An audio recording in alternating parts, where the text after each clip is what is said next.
ہزاروں انبیاء آئے،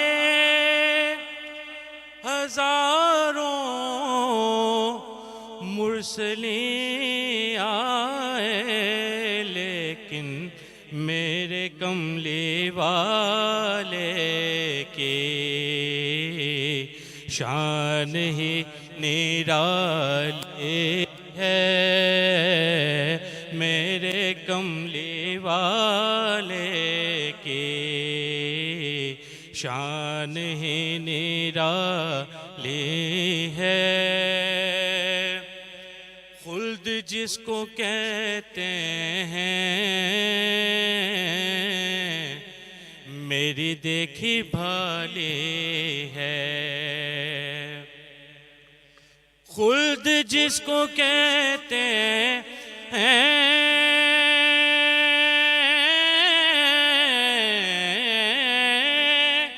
خلد جس کو کہتے ہیں میری دیکھی بھالی ہے، سبز سبز گنبد ہے وہاں تو سبز سبز گنبد ہے، اور سنہری جالی ہے، چاند کی طرح ان کو ہم کہیں تو مجرم ہیں، چاند کی طرح ان کو ہم کہیں تو مجرم ہیں، کیونکہ ان کی چوکھٹ پر چاند خود سوالی ہے، کیونکہ ان کی چوکھٹ پر چاند خود سوالی ہے، میرے کملی والے کی شان ہی نرالی ہے۔ سبحان اللہ، سبحان اللہ، بہت ہی خوبصورت کلام اور بہت ہی خوبصورت طریقے سے ہمیشہ کی طرح محمود بھائی نے یہاں پہ پیش کیا۔ وہ جب بھی پڑھتے ہیں ایک سحر طاری ہو جاتا ہے اور بہت اچھا لگتا ہے۔ اچھا، یہاں پر ہمیں ہماری ایک گیسٹ نے جوائن کیا ہے، انا وقار، جو کہ ایک ایکسپرٹ بیوٹیشین ہیں، ابھی ہم ان سے بھی بات کریں گے، اور ہمارے پینل کا حصہ ہیں مظہر ملک صاحب، انہوں نے بھی ہمیں جوائن کیا ہے، تو انہیں بھی خوش آمدید۔ اور ہم ابھی دوبارہ اپنے ٹاپک کی طرف آئیں گے، لیکن کیونکہ یہاں انا وقار ہمارے ساتھ موجود ہیں، کیونکہ وہ ایکسپرٹ بیوٹیشین ہیں، تو ہم ان سے تھوڑا سا ان کی ڈومین پہ بھی بات کریں گے۔ سب سے پہلے تو میں انا سے پوچھوں گی کہ انا مجھے یہ بتائیں کہ آپ اس فیلڈ میں کب آئیں؟ وعلیکم السلام۔ جی، مجھے اس فیلڈ میں آئے ہوئے تقریباً 5 سے 6 سال ہو چکے ہیں۔ ماشاءاللہ۔ جی، تو آپ نے یہ آپ کو شوق تھا یا آپ کو مطلب بائی لک بائی چانس آپ آ گئی؟ نہیں دیکھیں، مجھے شوق تو تھا، لیکن سیکنڈ یہ کہ میرے جو ہسبینڈ ہیں مجھ سے زیادہ ان کو شوق تھا، کیونکہ مجھے ہر جگہ آگے کرنے والے میرے ہسبینڈ ہی ہیں۔ جی جی، ماشاءاللہ بہت اچھے ہیں، اللہ زندگی دے ان کو صحت دے۔ بہت کم ہوتا ہے ایسا۔ نہیں، مجھے ہر ہسبینڈ کی سپورٹ سے کام جی جی، میرے ہسبینڈ، میں بھی ہسبینڈ اگر اتنا ایزیلی کام کرتی ہوں تو میرے بھی ہسبینڈ کی بھائی بہت سپورٹ ہے، تو میں یہاں پہ بہت ایزیلی ورک کر سکتی ہوں، ورنہ پاسبل نہیں۔ ہسبینڈ کی سپورٹس ہونا لازمی ہے۔ بالکل بالکل ایسا ہی ہے۔ تو ہر جگہ میرے ہسبینڈ نے مجھے ہر جگہ سپورٹ کیا، شوق تھا مجھے، میں نے ان سے کہا کہ مجھے اس طریقے سے بیوٹیشنز بننا ہے، اور میں دیکھتی تھی کافی جو بچیاں ہیں جو نہیں سیکھ پاتی، جو نہیں گھر میں بیٹھے، یہ پتہ ہے بہت اچھا اسٹیج ہے، یہاں گھر بیٹھے بھی بچیاں کما سکتی ہیں، گھر بیٹھے بھی، اگر آپ سیلونس نہیں کھول سکتے تو آپ سیکھنے کے بعد آپ گھر میں بیٹھ کر باعزت آرام سے سکون سے کما سکتے ہیں۔ بالکل، یہ آپ نے بہت اچھی بات کی کہ یہ ایسا پلیٹ فارم ہے جہاں پر آپ گھر سے اس کام کو کنٹینیو کر سکتے ہیں اور کسی پہ ڈیپینڈنٹ ہونے کی ضرورت بھی اور نہیں ایسی ہے. بہت ساری بچیاں جو ہیں وہ اپنے گھر کے باہر ایک چھوٹا سا بینر لگا دیتے ہیں جی کہ بالکل. جی مہندی کا انتظام جو ہے, بچیاں نہیں میک جا اپ کا سکتی انتظام باہر, ہے, جو تو آج وہاں کل سے آپ ان کو کی پتہ ہے, آمدنی اور ان کو ایک کمانے کا جو شوق ہوتا ہے, اور پھر شوق بھی پورا ہو رہا ہوتا ہے شوق بھی اور پورا ہوتا ہے, کمائی بھی ہو رہی دونوں ہوتی چیزیں ہے. ساتھ ساتھ چل رہی ہوتی ہیں. تو بالکل آپ آپ کا نے صحیح کلینک وغیرہ کہاں پر ہے؟ کلینک آج کل تو اس کو ہم ایسٹیٹکس ہی کہتے ہیں, اچھا اچھا اچھا ٹھیک کیونکہ ہے. اسکن کے متعلق جو چیزیں ہیں اسکن اب تو کی اس کو جی ہم جی, جو میرا جو سیلون سے وہ ہے سکی حسن پہ, سکی حسن پر. جی. اوکے, اور تو کس نام سے؟ ہینا اینڈ انا میک اپ اسٹوڈیو کے نام سے. اچھا اچھا, اس میں یہاں پر ہم نمبر بھی آپ کو پرووائڈ کر دیں گے, آپ اگر چاہیں تو جو آپ کا ایسا نمبر ہے جو آفیشیل ہے, اگر آپ شیئر کرنا چاہیں تو کر سکتی ہیں. ادروائز یہ ہے کہ ہم تھوڑی دیر بعد اسکرین پہ چلا دیں گے, اگر کسی کو رابطہ کرنا ہے تو ان سے کر سکتے ہیں. اس علاقے میں رہنے والے لوگوں کے لیے جی, ہم چلتے ہیں مفتی صاحب کی طرف. مفتی صاحب دیکھیں, ویسے تو اولاد کے جو والدین پر حقوق ہیں وہ تو اتنے زیادہ ہیں, میں نہیں سمجھتا کہ کوئی پورے کر پاتا ہوگا. اور جو والدین کے حقوق بچوں پر ہیں وہ ایک کہتے ہیں نا کہ لمیٹڈ ہی ہے, کہ ان کی اچھی تربیت جو ہے انہوں نے دینی ہے, ان کو محبت دینی ہے, پیار دینا ہے, ٹائم دینا ہے. تو اس طریقے سے کہتے ہیں نا کہ جو بچہ ایک باغ کی مانند ہوتا ہے کہ اس کی آپ جیسی تربیت کریں گے نا وہ ویسا پھل آپ کو دے گا.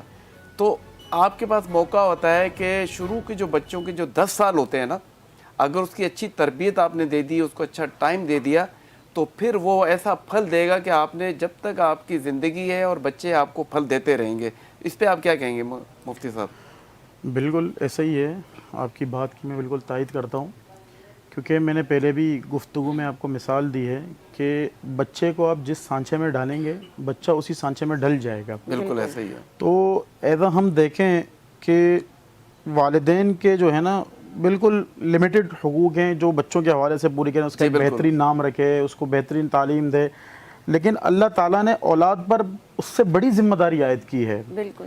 تو ایسا ہم دیکھیں کہ میں نے مثال بھی دی آپ کو اللہ کے رسول صلی اللہ علیہ وسلم کی, تو ایسا باپ بھی اگر ہم اللہ کے رسول کو دیکھیں تو کتنی محبت تھی فاطمۃ الزہرا رضی اللہ تعالی عنہا سے, کہ ان کی وہ لخت جگر ہیں, دل کا ٹکڑا ہیں, کتنی محبت تھی ان کو. یعنی وہ کسی قسم کی تکلیف ان کے حوالے سے برداشت نہیں کرتی, کسی قسم کی مشقت ان کے حوالے سے برداشت نہیں کرتے. تو یعنی یہ جب والدین اپنے بچوں کے متعلق اتنے فکر مند ہیں, ایسے بھی والدین ہیں, میں تو اپنی تعریف نہیں کر رہا, میں صرف آپ کو ایک زندہ مثال, اپنی مثال دے رہا ہوں. اگر آج میں یہاں بیٹھ کر بولنے کے قابل ہوں, آپ کے توسط سے ہزاروں لاکھوں لوگ مجھے سن رہے ہیں, تو یہ میرے والدین کی تربیت ہے. خصوص بالخصوص میں 2 لوگوں کو زیادہ اپنے متعلق میں اہمیت دیتا ہوں, ایک میرے والد صاحب ہیں اور ایک میری دادی محترم ہیں. تو اللہ تعالیٰ ان دونوں کو حیاتی دے, ان کا سایہ ہمارے سر پہ برقرار رکھے. آمین. میرے والد نے تو بہت زیادہ محنت کی, یعنی وہ صبح جاتے اور رات واپس آ رہے ہوتے, لیکن پھر یہ ساری مشقتیں میری دادی برداشت کر دیں. ہمیں حفظ کروایا, مدرسے بھیجا, پھر وہاں سے واپس آنا, کھانا پینا, جتنے بھی معاملات ہیں میری زندگی میں سب سے زیادہ جو اہم کردار ادا کیا ان 2 لوگوں نے کیا, یعنی میرے والد محترم اور میری دادی. ابھی تک یعنی میں ادھر آ رہا ہوں, ان کو پتہ چلا کہ میں یہاں اسٹوڈیو آ رہا ہوں تو بڑی دعاؤں کے ساتھ مجھے روانہ کیا. والد محترم مجھے فون کر رہے تھے بار بار راستے میں, خیریت سے پوچھے, کوئی مسئلہ تو نہیں ہوا, کیا معاملہ ہے. یعنی یہ باتیں بتانے کا مقصد ہے کہ والد جو ہے نا بہت فکر مند ہوتا ہے, اللہ نے بڑی ذمہ داری عائد کی ہے اس پر.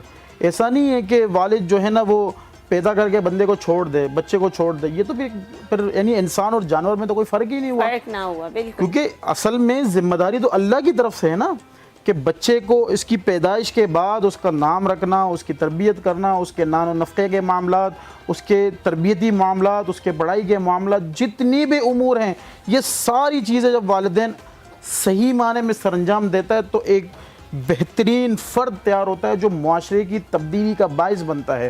پھر یہی بچہ, یہی نوجوان, جیسے میں نے آپ کے سامنے حدیث رسول اللہ کی مثال دی کہ نوجوان کو عرش کا سایہ ملے گا, تو یہی نوجوان ہوں گے کہ ماں باپ کی بہترین تربیت ہوگی, بہترین تعلیم و تربیت ہوگی, بہترین اس کے جتنے بھی معاملات تو ایک صحیح انداز سے لے کر چلیں گے. تو جب وہ اولاد ہوگی وہ معاشرے میں گیم چینجر بنے گا.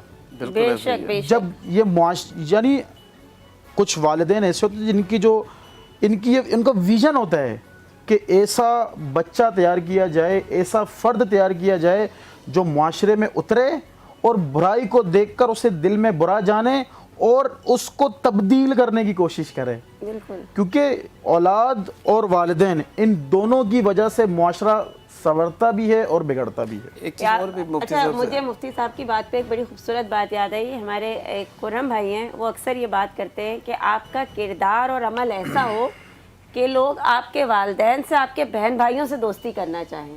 تو یہ وہی بات ہے کہ جب آپ کی تربیت ہوئی ہوتی ہے وہ آپ کے کردار میں نظر آتی ہے, تو آپ کی فیملی بیک گراؤنڈ بھی کلیئر ہوتا ہے کہ کس نے پرورش کی ہے, کس بالکل. نے میں تربیت کی. یہی بات آپ کی کروں, اپنے دوست کی بات کی.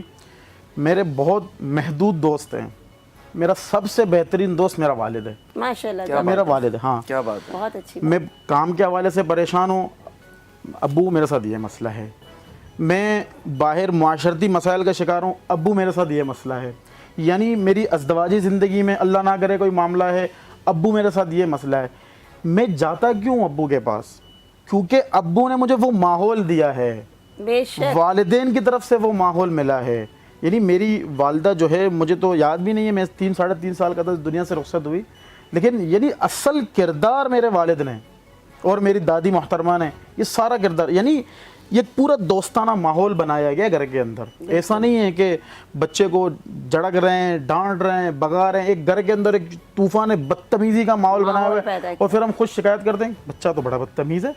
بھئی بچہ کیوں بدتمیز نہ ہو؟ آپ نے ماحول اس کو ایسا دیا ہے, آپ نے اسی سانچے میں اس کو ڈالا ہے, آپ نے اسی انداز سے اس مورتی کو بنایا ہے, تو ظاہر سی بات ہے وہی شکل آپ کے سامنے آئے گی. تو ہم یہ امید نہ رکھیں کہ ہم جو ہے نا بیج بو رہے کانٹوں کا اور پھول اگائے, ایسا تو ہو ہی نہیں سکتا. یعنی جس چیز کا ہم بیج بوئیں گے تو وہی چیز ہمارے نکل کے سامنے آئے گی. بالکل مفتی صاحب, آپ نے صحیح فرمایا کہ بچوں کے ساتھ جو ہے وہ والدین کی شفقت جو ہے, محبت, پیار ہمیشہ جو ہے وہ رکھنا چاہیے. یہ آج کے دور میں ہمیں یہی چیز جو ہے وہ فالو کرنی چاہیے. اور خاص طور پہ میں کہتا ہوں کہ بچوں کو جتنا آپ کانفیڈنس دیں گے نا, اور بچہ اتنا ہی آپ سے جو ہے نا اپنی جتنی بھی پرابلمس ہوں گی, ایشوز ہوگی, وہ آپ سے ڈسکس کرے گا. اگر آپ غصہ, ڈانٹ ڈپٹ, تو وہ جو بات کہنے کی ہوگی وہ بھی آپ سے شیئر نہیں کرے گا. تو اس ٹرانسمیشن کے ذریعے ہم چاہتے ہیں کہ نیولی کپل جن کی ابھی شادی ہوئی ہیں, تو ان کے لیے ایک موقع ہے کہ وہ ابھی سے جو ہے وہ ایک ذہن بنائے کہ اپنے بچے کی اچھی تربیت کریں گے. ایک اچھے بچے کی تربیت ایک معاشرے کی تربیت ہوتی ہے, کیونکہ ماں جو ہوتی ہے وہ سمجھو کہ بچے کا اصل, جیسے کہ آپ نے بھی پہلے کہا تھا کہ ماں پہ زیادہ ذمہ داری ہوتی ہے, کیونکہ سارا دن گھر میں ہوتی ہے, کیونکہ جو والد ہوتے ہیں ان پہ گھر کی ذمہ داری ہوتی ہے کہ وہ کمانا ہے اس نے اور گھر کا اخراجات برداشت کرنے. تو ماں جو ہے وہ بیسیکلی اصل تربیت بچے کی کرتی ہے. تو ہم ملک صاحب کی طرف جائیں گے. ملک صاحب, آج آپ نے ٹاپک تمہارا سن ہی لیا ہوگا کہ بچوں کے اور والدین کے حقوق, اس پہ آپ تھوڑی سی نظر ڈالیے. بسم اللہ الرحمن الرحیم. السلام علیکم. بات یہ ہے کہ یہ وہ بنیادی نقطہ ہے آج جو ہم نے ٹاپک اٹھایا ہے, یہ وہ بنیادی نقطہ ہے جو ہر گھر کی ضرورت ہے, ہر معاشرے میں, ہر معاشرے کی ضرورت ہے, ہر گھر کی, ہر فرد کی اور ہر معاشرے کی. بالکل ایسا ہی. اب آپ کو اس کو بچوں کی پرورش کرنی کیسے ہے, اللہ تعالیٰ نے تو ہمیں سارے سموتھلی سب چیزیں بتا دی. بالکل. اب افسوس اس بات کا ہے کہ ہم وہ امپلیمنٹ نہیں کر پا رہے. ہمیں کچھ نیا تو نہیں کرنا, کچھ نیا تو نہیں لانا, جو ہمارے پاس موجود ہے اسی کو ہمیں آگے کنورٹ کرنا ہے, لیکن ہم آگے کنورٹ نہیں کر پا رہے, کچھ مصروفیات کی وجہ سے, کچھ لاپرواہی کی وجہ سے. جی بالکل. اگر ہم, ہاں بالکل, اگر ہم لاپرواہی کو ہٹا دیں, اتنا ٹائم مینیج ہو سکتا ہے کہ بچوں کے ہم آدھا گھنٹہ, 1 گھنٹہ بچوں کے ساتھ اسپیشلی ٹائم اپنا اسپینڈ کریں. بالکل. جب ہم ان کے ساتھ بیٹھیں گے, اپنی باتیں کریں گے, دل کی باتیں کریں گے بھی صحیح اور ان سے سنیں بھی صحیح, جب دوستانہ ماحول ہوگا تو بچے فرینکلی آپ کو وہ کچھ بتانا. ماہ رمضان میں تو ویسے بھی موقع ہوتا ہے افطاری اور سحری کا اچھا خاصا وقت مل جاتا ہے. جی بالکل. تو اس وقت میں ہمیں بچوں کو تربیت, کھانے کے آداب, بڑوں کے آنے جانے کا طریقہ, مہمان کو کیسے ویلکم کرنا ہے, کیسے خدا حافظ کہنا ہے, تو سب یہ چیزیں اس وقت ہم یہ کر سکتے ہیں. پچھلے دنوں بیٹھے تھے, ایسے بیٹھے بیٹھے ایک بات چل نکلی کہ پہلے یہ تھا کہ ہم اسلام کی تعلیم کو زیادہ فوقیت دیتے تھے, آج ہم دنیا کی تعلیم کو زیادہ فوقیت دے رہے ہیں. تو پھر پہلے اور آج میں فرق یہ آ گیا کہ جب پہلے اسلام کے مطابق تعلیم ہوتی تھی تو بچے ڈرتے تھے کہیں والدین ناراض نہ ہو جائے. ایسے ہی آج ہم تربیت دنیا کے لحاظ سے کر رہے ہیں